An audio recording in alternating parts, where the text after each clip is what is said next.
male executives are much more forward-coming and demanding as and when they get the top jobs. Also with regards to their pay, also with regards to their office, also with regards to their car allowance, also with regards to their bonus, percentage payout. So they're like, okay, good, great. I got the whatever VP role. Where's my executive coach, please? And versus the female counterparts that are much more reasonable and decent and kind of less proactive and forthcoming in demanding all those things. And they somehow hope that the good work is going to speak for themselves eventually. Welcome to She Coaches Coaches, the podcast where we have thoughtful, honest conversations about what it really takes to build a thriving coaching business. I'm your host, Candy Motzek, and before building my business, I spent years as a senior corporate leader. Now, today, I work with coaches who are smart, well-trained, and deeply capable, and who want clarity about how to grow in a way that feels aligned and financially sustainable. On this show, I sit down with successful coaches to explore the real decisions behind their success, how they got started, what shifted as they grew, and the mindset and business choices that helped them gain momentum without burning out. Whether you're early in your coaching journey or refining a business you've already built, She Coaches Coaches is here to offer perspective, confidence, and grounded insight to support your next chapter. To learn more about how I work with people, go to my website, stepintosuccessnow.com. And now let's dive in. Hi, I am so glad that you're here today. I have a wonderful guest for you, and we are going to have an amazing conversation. His name is Naveed Nazemian, and he is an international best-selling author, executive coach, and keynote speaker, and he helps leaders and executives navigate high-stake transitions with clarity and impact. He is the author of Mastering Executive Transitions, and he has coached leaders across 5 continents and shared his insights on over 70 podcasts. Naveed blends personal reflection, real-world strategy, and actionable frameworks to help professionals build resilient teams, scale sustainably, and lead with confidence.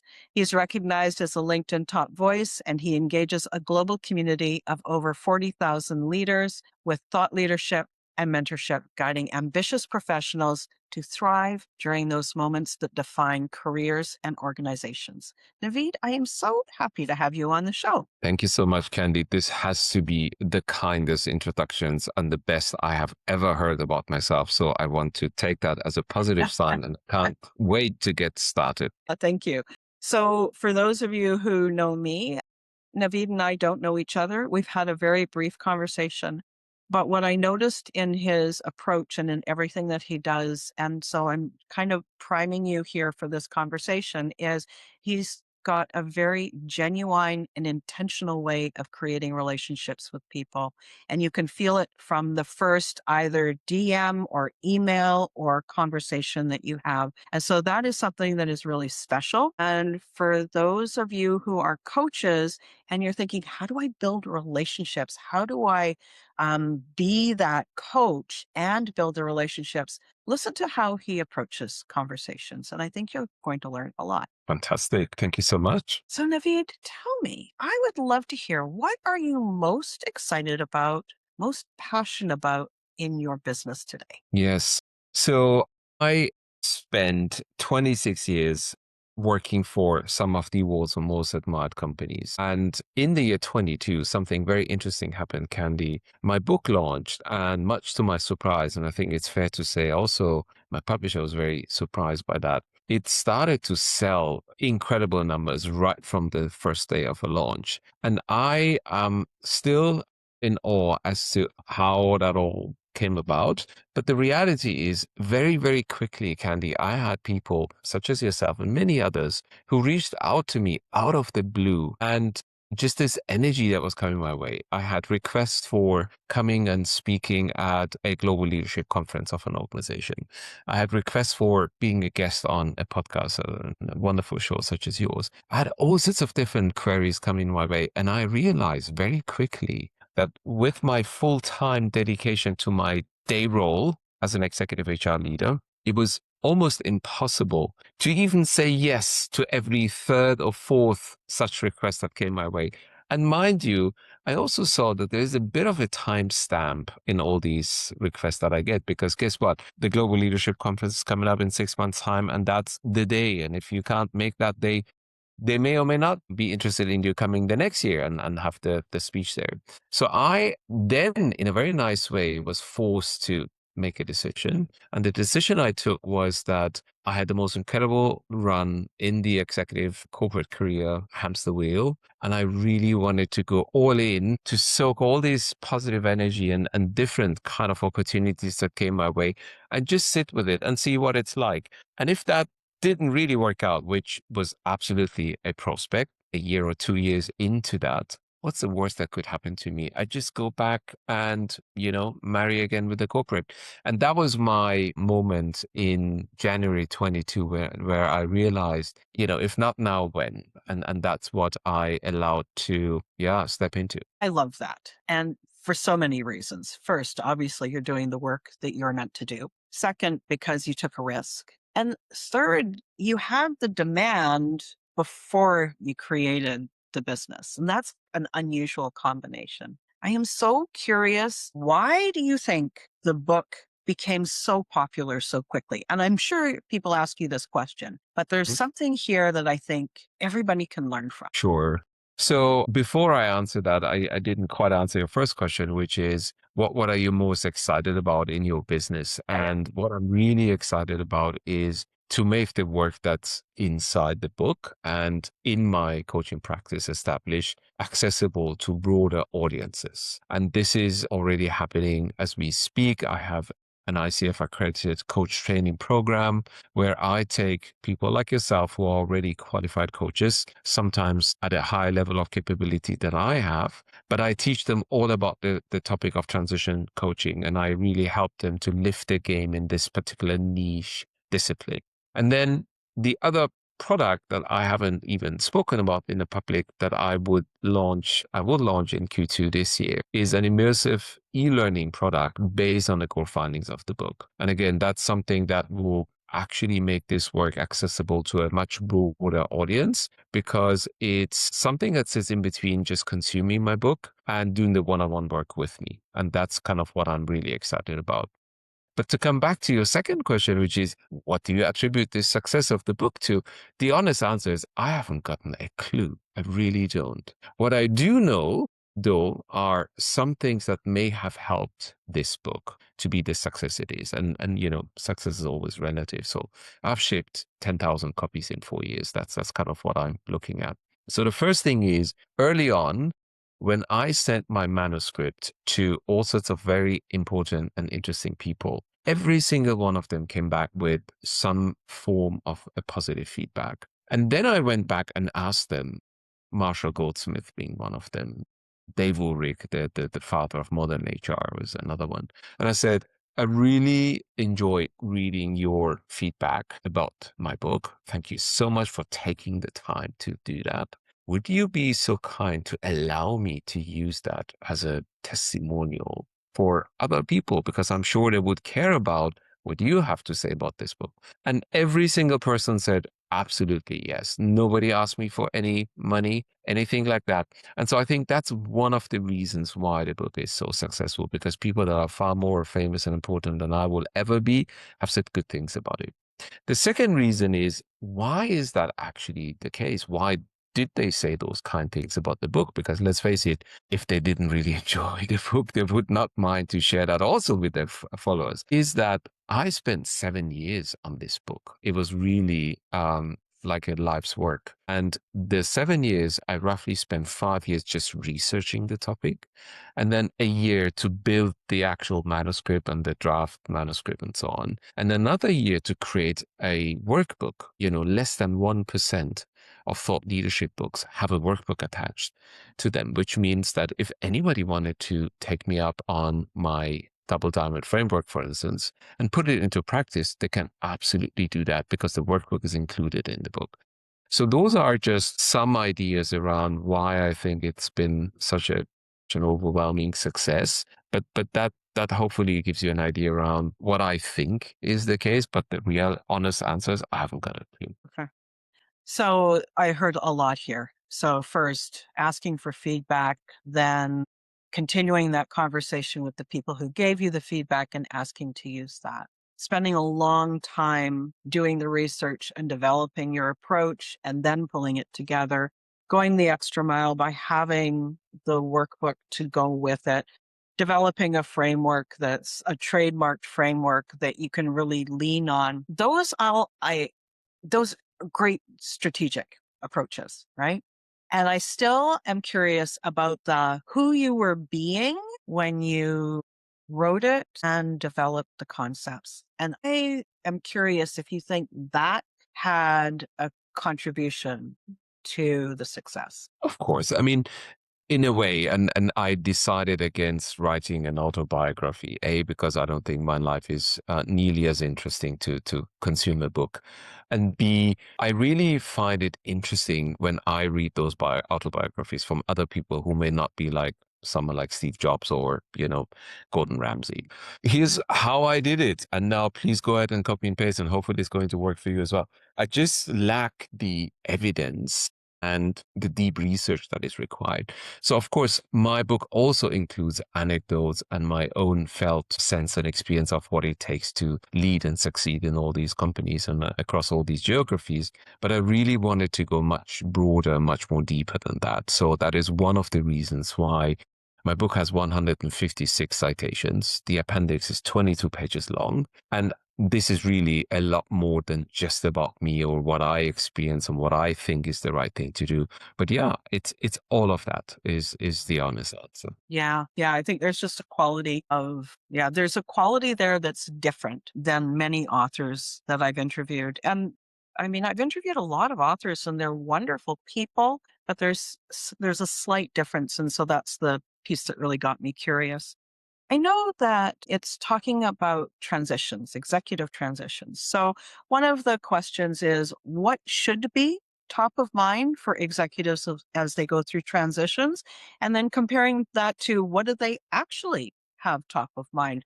Curious what you think about that sort of disconnect between what they're experiencing, what they're doing, and what should they be looking at? Yes. So firstly, 40% of all executive transitions are a failure 18 months after they have been appointed. And that is a shocking statistic. I mean, the first time I came across this number, I thought it's probably a typo. It's maybe 4%. Or if it's really bad, it may be 14%, but not 40%, which in a way means that 4 out of 10 don't make it. And that really led me into this 5 year long research as to how on earth that could be the case, because I myself worked in the HR domain at the time. And by the way, I never planned to jump ship just based on my book. I just found the topic to be fascinating and I just went all in. And I knew how much energy, effort, and care went into top executive appointments that I was in charge of to support and lead and hire for the various functions I was supporting. And I really found that to be a staggering number. And that led me down the rabbit hole of, okay, what gets in the way and so on.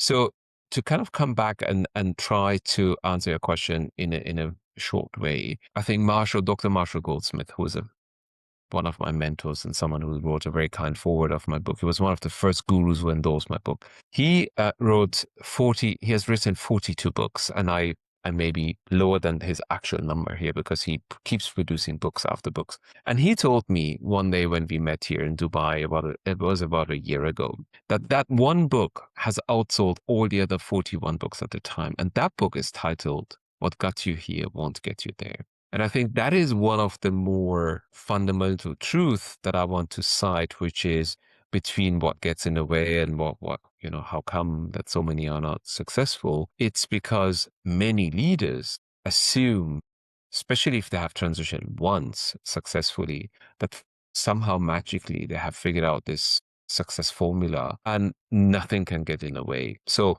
it's underestimating the role is one of those reasons. And if I want to cite an actual example, if I were to take the men's relay sprint team of the USA, so this is the American team that runs in the Olympics. 4 times 100 meters and they have just to pass the baton. That team has not won a single medal. That means not gold, not silver, not bronze since the year 2004, despite the fact that they have these iconic individual sprinters. Carl Lewis, I believe, has won 9 medals just on his own. And the fact that they haven't won a single medal is down to the fact that they clearly underestimated what it takes to succeed also as a team. And so that's one other angle to the topic, which, I sometimes cite another gentleman. His name is Nassim Taleb. And he said, one of his famous quotes is, invest in preparedness, not in prediction. And so it really takes a whole different level of engagement and effort every single time an executive is going through a role transition. And that is one of the other reasons why so many fail right from the outset. This powerful story of these top sprinters, and then when you put them together, then they're not successful relatively. They're all still running far faster than I've ever hoped to in my life. But it's the sum of the parts is not the sum of the whole, right? And that is a really great lesson. So people are underestimating, they're underprepared. What about support? Do you Yeah. think they get the support that they need? Well, it all depends. Even organizations that do support externally hired top executives with professional qualified support, people like myself who are brought in to support that particular leader. And there are many more people who have done this work over and over again. They don't provide that same support to internally promoted top executives. No. Assuming, well, they know everything they need to know. They know the culture, they know the politics, they know the stakeholder landscape, they know the company, they know the DNA. What support could they potentially be benefiting from? So that's one version of it.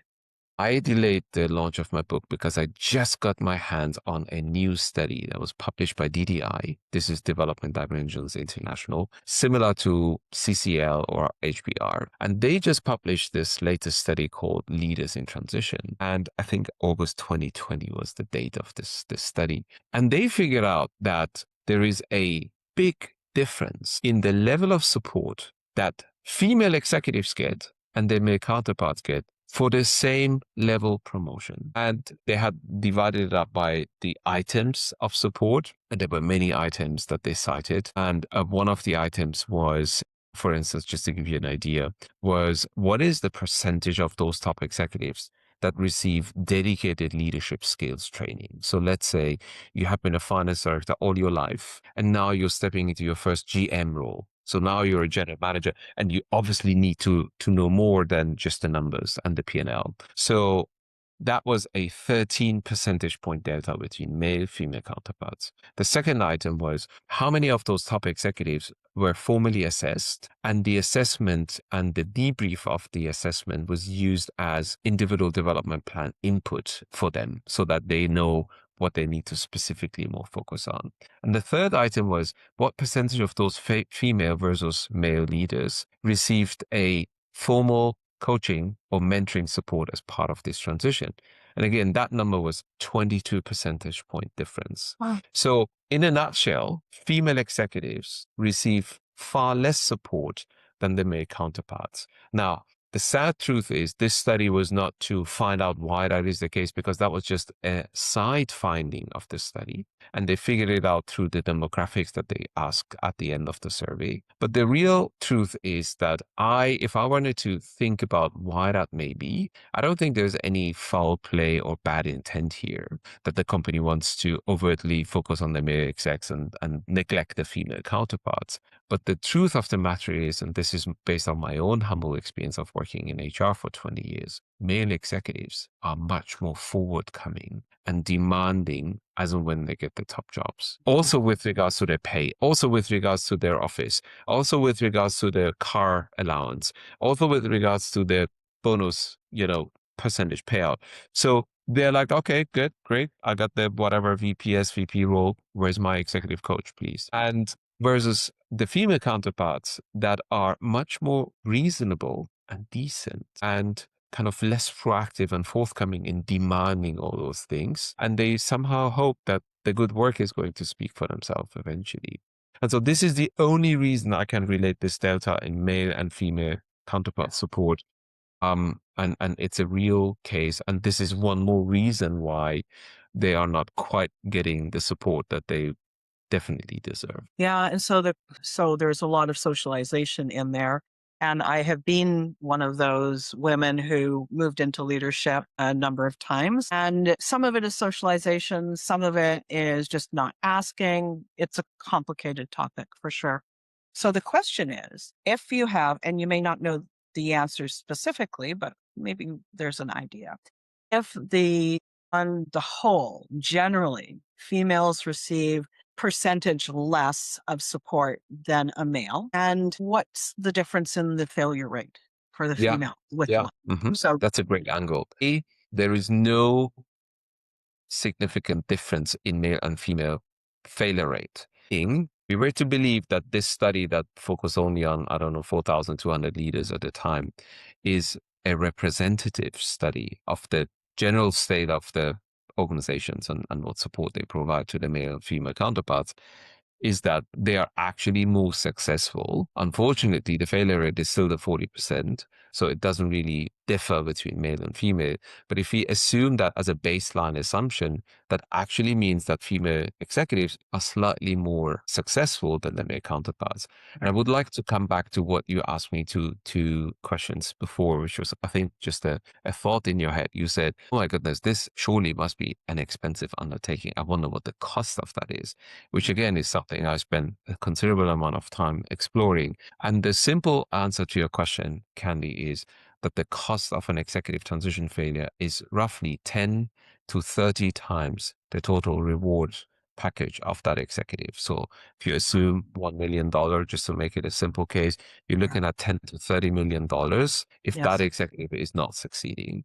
The actual studies that I also cite in my book, one of them looks at how much does a CEO transition failure cost a Standard and Poor's 1000 company typically, and the average number is $15 million.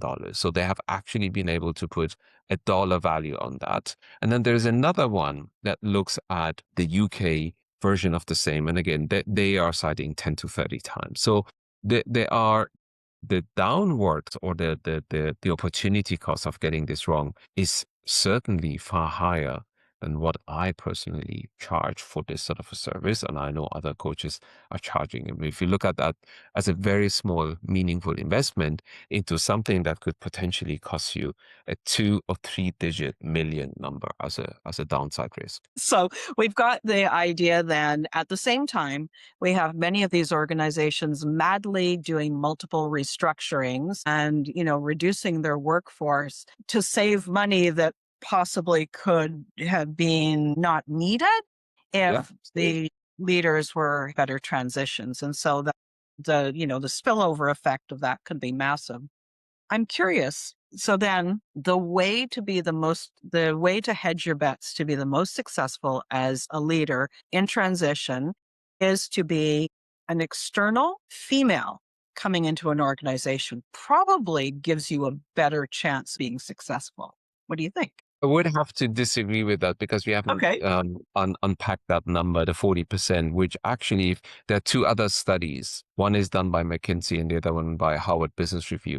And they actually differentiate between internal promotions and external hires. Broadly speaking, it's more risky to join an organization as an outsider. I actually wrote about that phenomenon 2 weeks ago on LinkedIn. So I have a weekly post that I created, and I use the same post as a newsletter. And this was the good work of a professor who was based in the US and who really is also a bit of an expert on the topic. And he made the case for total shareholder return, meaning if you were to appoint a CEO externally or internally, and he had four buckets of organization sizes, from small to medium, from medium to large, large, and then big market cap. And in every one of those four categories of organization, it actually pays off more effectively, also thinking about the total shareholder return, if you were to promote from within.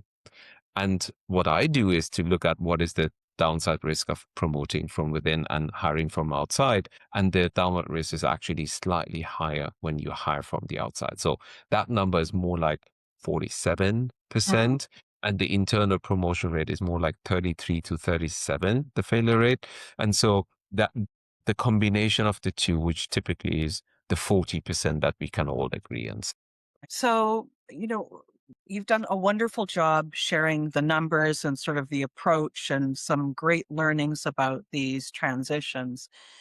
I would like to talk about this at the individual level. What do you think is, some like a general result of a high potential leader moving into a higher position, failing at that position? What do you think the impact on business as a whole is? Because now we've got a whole bunch of people who they were good, they thought they were good, they thought they were ready, and then they failed. And in many cases, it might even be the first time they've really failed in a transition, right? What do you think the Yes. effect on that individual is? Yes. So it really speaks to one of the slides I have when I'm presenting this topic to HR and leadership audiences. And I actually claim that, I to use a publicly available example. When Dr. Leah Apotheker failed as the group CEO of Hewlett Packard, after only about 10 months in the role, the HP paid him $7.2 million in his goodbye package. And the other example I want to use is Bob Chapek, who replaced Bob Iger as the group CEO of Walt Disney. And he, again, lasted only 10 months in the role. And as part of his firing package, Walt Disney paid him $23.4 million. So this is all publicized information. I'm not sharing any insider secrets here.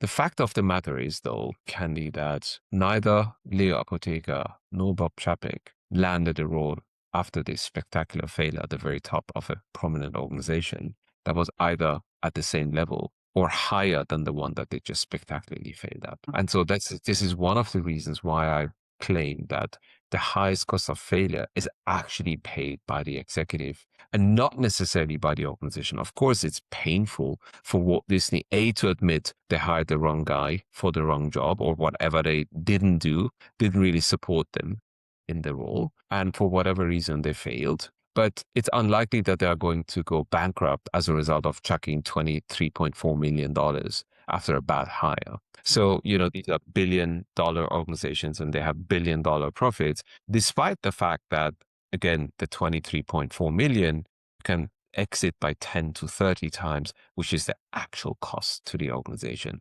And despite all of that, I still believe that the highest cost of failure is paid by the executive, not necessarily by the organization. Wow. And so many of these people don't find another role at similar or higher level. So what do Yeah. they do? What do they do to their life? Like, Yeah, they sometimes, and I cite that in my book. There's an actual tracker. They're called the Excel group, and they measure all these sudden departures of top executives. And so they have some funny statements to put underneath. It's like, whatever. Bob suddenly felt the urge to spend more time with family and friends. Or Sally suddenly discovered her passion for cooking and inviting friends along. So, yeah, well, they do many things, but one thing is for sure, and sometimes they go into consulting or into what they call their portfolio life. The reality is, again, they are highly, highly unlikely. We are talking about a single percentage figure, a low percentage figure of those that actually have some kind of a rebound and find another something. And if they do, interesting enough, never on the back end of a failed transition, but with some delay in between. And sometimes they get a last chance to prove themselves, and oftentimes they don't get any chance. I wonder what happens to them at a personal level. Like, of course, not to say that it's not important to spend time with family, to, pursue things that are meaningful to you. But people who have done those kinds of transitions to the VP, to the C suite, whatever, they're driven.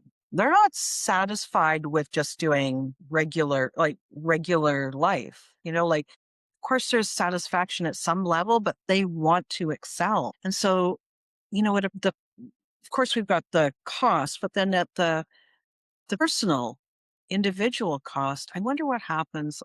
Thoughts about that? See lots of Yeah. substance abuse or mental illness. Absolutely. I mean, Yeah. it's the full spectrum again. I mean, I can cite a handful of very prominent examples. This is a real shocking story. This is about France Telecom, the state operator, the French company of telecommunications. And I'm not sure the number is three or five of the top executives at different times in their career. When they were let go of, they jumped from the top floor of the tower and kind of, became suicidal. So you have those extreme examples. And you also have those other cases where, and I see that again and again with, in the coaching field, when you have identified your entire DNA with the position of authority that you hold, once that position is no longer, you will have to face a real identity crisis. If suddenly those calls don't come in to invite you to all sorts of VIP, dinners, events, sports events, what have you, if suddenly headhunters are not interested to ring you up anymore to excite you about interesting opportunities, if suddenly you get dropped from whatever your, regional local clubs and this and that, that has a real knock-on effect. Now, arguably, these are not commercially or financially important matters to you, but the fact that you are socially being ignored and the fact that you are not cutting it anymore Mhm. is really fundamentally challenging. And so, yeah, you can have all sorts of different reactions to that for sure. It's a sad state of affairs. And I mean, I know there it may not be that they're struggling financially, but that level of identity, especially given that they would never have been in that position if they didn't have high potential and the ability to do something spectacular, right? It's a real loss to their life and a loss to organizations worldwide. Huh. Naveed, we could talk for hours. Obviously, you have a fascinating topic. As we get ready to wrap up, how can people find out more about you and certainly more about your book? I would love to hear about that. Sure. So the book can be purchased anywhere you can buy books from: Amazon, Barnes and Noble, whatever, your local bookstore. So that's very easy to find. And it's available in all imaginable formats: audiobook, ebook, paperback, hardcover, even as abstracts. So if people are short in time and they can't afford to read 252 pages, get abstract. Uproar, there's all sorts of different platforms that offer the book. And then about me, it's really easy. I have one social media platform, and it's the one that I love using on a daily basis. It's called LinkedIn, and this is my main platform. And if any one of your listeners or viewers wanted to take me up on it, as soon as they sign up for my thought leadership newsletter, weekly one, I give them a free sample of my book. So that's my promise to your listeners and to your audience. Thank you. Very much appreciate it. I really enjoyed our conversation today. I learned a lot. And the more we speak, the more questions that I have, the more things that I'm curious about. And to me, that's one of the real positive spillover effects of you having that book is this more people getting curious and wondering how to resolve that. Thank you for sharing that with me. You're welcome. Thank you. Okay, everyone. I hope you enjoyed the conversation as much as I did. I would love you to listen to this with the idea of what can I learn from this? What do I understand more about people, about leaders, about organizations, and how can I take what I've learned and make a difference in the world? Thanks so much for joining us, and we'll be back and speak to you again on the next episode. Thanks so much for listening to this episode of She Coaches Coaches. If this conversation resonated, take a moment to reflect on what stood out and how it connects to where you are right now. Coaching businesses grow through clarity and thoughtful choices, not pressure or hustle. If you'd like more support, you can learn more at stepintosuccessnow.com. I'll put the link in the episode notes. And if you found this episode helpful, I'd appreciate it if you would share it with a peer or colleague who would enjoy it as well. I appreciate you being here. Have a great day.